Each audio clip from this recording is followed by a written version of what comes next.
10년간 해수욕장에서 산 남자. 바다를 너무 사랑하는 남자인가요, 허주연 변호사님? 그렇지는 않습니다. 사실 요즘처럼 더울 때는 해수욕장에서 살고 싶다는 생각이 들기도 하는데 이 사람이 바다를 너무 사랑해서 10년 동안이나 살았나? 그건 아니고요. 스노클링에 취미가 있다거나 바다 수영 좋아하거나 서핑에 취미가 있다거나 이런 것도 아니었습니다. 이분한테는 사연이 있다고 하는데요. 어떤 사연인지 차근차근 설명을 드리겠습니다. 제주도 제주시 삼양해수욕장 주차장에서요. 의문의 남성이 노숙하고 있다 이런 주민 신고가 들어왔다는 거예요. 알고 봤더니 이 남성은 10년 전에 전입신고도 없이 대전에서 제주로 이주한 50대 남성이었습니다.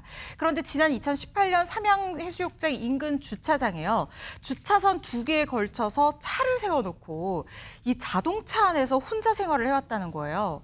더우나 추우나 차량 내부에 스티로폼으로 침대까지 만들어 놓고 생활을 한 건데 문제는 이 사람이 차량 밖으로 잘 나오지도 않았다고 하고요. 그나마 밤에 생필품이 필요하면 종종 외출하는 이 정도로만 나왔다고 합니다. 그러면 김여승님, 보니까 이제 10년 전에 제주 내려서 쭉 와서 차량에서 쭉 생활하셨다라는 거잖아요. 아니 왜 차량에서 생활을 하신 거예요, 근데? 자, 이 남성 같은 경우는 아무래도 이 차량 안에서 계속적으로 활동을 하면서 생활을 하면서 주변 사람들한테도 적지 않은 불편함을 좀 줬다는 느낌이 받습니다. 일단 차량 상태가 주변에 봤을 때 외관상으로도 문제가 꽤 있어 보인다는 거죠. 일단 이 50대 남성의 승용차 한 곳에 장기간 세워뒀다고 그랬죠. 운행은커녕 시동조차 건 적이 없어 보입니다. 그래서 수년 전 이미 타이어는 펑크가 나 있고 차체 외부도 부식이 매우 심한 상태라는 거죠. 그래서 운행은 불가하고요. 시동도 사실은 걸리지 않을 것으로 보입니다. 타이어는 펑크 났고 차 내외부 부식이 굉장히 심각한 건 한눈으로 알 수 있습니다. 게다가 또 하나. 참기 힘든 악취가 나서 주변 피해도 있다는 거죠. 처음에 이 남성이 왔을 때는 아마도 폐차 상태가 아니었을 것으로 추정이 되는데 그리고 이 차량은 남성 본인의 소유인 것으로 전해졌습니다. 최명기 원장님, 근데 차 상태가 저 정도면 저기서 생활하는 남성의 건강 상태도 상당히 좀 걱정이 되거든요. 맞습니다. 이제 겨울에는 추워서 걱정이고 여름에는 더워서 걱정인데 올해 이제 최악의 상태가 된 이유는 올해 상상할 수 없는 최악의 더위가 왔기 때문에 그렇습니다. 저 안에서 생활한다는 거는 거의 뜨거운 햇빛에 하루 종일 있게 되는 거거든요. 아마 제 추측에 저 분이 저 차 안에서 살게 된 이유는 진짜 죄송하지만 저 차밖에 남은 게 없어서 그럴 거예요. 돌아갈 수 있는 집도 없고 아무것도 없고 삶의 마지막에 있어서 터전을 떠나서 제주도의 마지막으로 온 겁니다. 그리고 차가 있었고 그런 다음에 기름을 살 수도 없고 아무것도 할 수 없고 그러다가 보니까 저렇게 된 거지요. 그럼 우리도 생각하게 돼요. 그럼 우리나라에는 저런 분들을 도와주게 되어 있는 제도가 없느냐 하면 있습니다. 그러나 그 제도를 활용해서 저기서 벗어나는 것조차 힘들 정도로 심한 무기력에 빠져 있었던 거지요. 그렇기 때문에 그런 무기력이 이렇게 방치되다가 보면은 특히 지금과 같은 여름에는 진짜 열사병으로 건강이 굉장히 위태로울 수가 있지요. 그렇기 때문에 하루빨리 도움의 손길이 좀 필요할 것 같은데 관련해서 제주시 측 입장을 한번 들어봤습니다. 이제 2018년도부터 노숙 관련돼서 민원이 접수됐어요. 그래서 사내 개입을 하려고 했는데 본인 거부가 너무 심해가지고 저희 쪽에서 적극적으로 개입하진 못하고 모니터링만 실시하다가 이번 하반기 5월 말부터 적극적으로 개입했다고 생각하시면 될 것 같아요. 아무래도 건강 상태가 조금 악화됐다 보니까 건강검진 진행이라던가 정신건강, 우울증이나 불안장애 관련해서 병원 동행 같이 하고 있고요. 주기적으로 잘 계시는지 안부 확인 지속적으로 진행하고 있어요.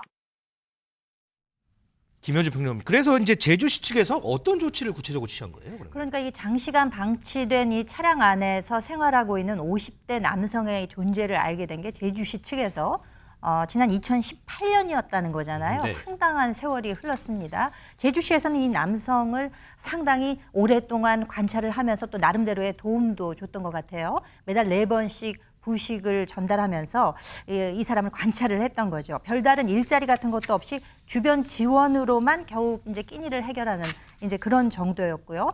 생필품 지원도 하고 주기적으로 안부도 묻고 또 주민센터나 지구대 관계기관 이렇게 공동 협력을 통해서 이 사람을 꾸준히 모니터링을 했습니다. 그러면서 일종의 관계 형성이랄까요? 이런 거를 시도를 하면서 설득할 수 있는 부분이 있으면 좀 설득할 수 있도록 계속해서 지속적으로 모니터링을 해왔다는 거죠. 네. 그 설득 과정이 어느 정도나 유효했을지는 참 궁금하기도 합니다. 그런데 여기서 드는 궁금증이 김효성 기자님. 이 남성은 왜 여기서 이렇게 생활을 하고 있었을까? 네, 지난 2018년 처음으로 이 해당 남성을 발견한 제주시에서 남성에게 주거지도 제공하려고 했고 기초생활수급 신청 등을 지원하려고 했지만 무슨 이유인지 주변의 도움은 모두 거부한 채 막무가내로 차량 생활을 고집했다고 합니다. 네. 이유에 관해서는 당초에는 여자친구 때문에 이곳을 떠날 수 없다라는 이야기가 많은 언론에 보도되기도 했었습니다. 자, 근데 이 남성이요, 지금 설명한 것처럼 당초에는 여자친구 때문에 이곳을 떠날 수 없었다라고 알려졌고 많은 언론들도 그렇게 보도를 했습니다. 그런데 뉴스파이터 취재팀이 저희가 취재를 해봤더니 이게 사실이 아니었답니다. 한번 들어보겠습니다. 뭐 여자친구 유무에 대해서 확인되는 부분은 없고 지금 정확하지 않은 정보가 조금 확산되고 있는 것 같아서요. 이분이 직접 언급한 부분도 없으세요. 그리고 지원 수락한 이후부터는 이제 구체적으로 개입하려고 하긴 했는데 아직까지 개인사에 대해서 직접적으로 말씀하신 부분은 없고요. 허지연 변호사님, 그러면 앞으로 이제 이분은 어떻게 되는 거예요? 이분이 지금 연고도 마땅히 없어 보이고 지금 건강 상태를 봐서는 당장 자립할 수 있는 상황은 아니잖아요. 네네. 그렇기 때문에 사회 안전망이 작동해서 이 사람 좀 도와서 자립할 수 있는 환경을 만들어줘야 되는 상태라는 생각이 듭니다. 지난 5월에 제주시에서 남성 상태를 살피기 위해서 가봤더니 얼굴이 심하게 부어 있어서 건강에 걱정되는 상황이었다는 거예요. 그래서 제주시 측에서 지속적으로 남성을 설득을 했고 지난달 남성이 도움을 받아들이겠다 이런 의사를 드디어 표시를 했다고 합니다. 그래서 제주시 통합 돌봄팀에서 고난도 사례 관리를 본격적으로 추진을 했습니다. 이걸 통해서 주거를 마련하는 데도 도움을 주고 기초생활보장 수급 신청도 일단 하고 그리고 전입신고도 해서 계속해서 지속적인 관리와 사회적인 안전망 안에 들어오게끔 만들었다고 하고요. 차량도 지금 너무 문제가 많잖아요. 그렇죠. 폐차하고 말소하는 과정도 지원을 했다고 하고 제주 가치돌봄 도시락 지원 등을 연계해서 일상회복을 도와주고 있는 중이라고 합니다. 지금 이 남성이요. 제주시 내 한 숙박업소에서 생활을 시작했다고 하고요. 앞으로 요건이 된다면 임대주택 지원도 고려를 하고 있다고 합니다. 그리고 대인 접촉에 대한 불안감이나 무기력증이 너무 심각한 상태고 네. 차량 생활을 거의 10년 동안 했기 때문에 건강 문제가 좀 안 좋다는 거예요. 그래서 도의료원의 고독사 예방사업과 연계한 의료 지원까지 병행을 해서 일단 이 남성이 정서적으로 안정도 되찾고 기초생활 수급으로 조금 어느 정도 경제적인 기반도 마련이 되면 일자리를 찾아서 스스로 돈을 벌어서 생활을 할 수 있도록 지원할 계획이라고 합니다. 우리 최명기 원장님은 어떻게 보세요? 이전하고는 좀 다른 생활을 하실 수가 있을까요? 일단 차에서 생활한다는 건 굉장히 어려운 일이고요. 임대주택이 제공이 되게 되면 저분이 임대주택을 벗어나서 어떤 노숙을 하거나 밖에서 지낼 가능성은 굉장히 낮다고 생각합니다. 대인관계의 어려움은 아마 우리가 생각하는 일반적인 대인관계의 어려움보다는 굉장히 심한 사회공포증 같은 게 있을 가능성이 있어요. 그래서 사실 그 부분이 이분이 밖에서 일을 하는 데 있어서는 가장 커다란 넘어야 된 어떤 단계가 되지 않을까 하는 생각을 해봅니다.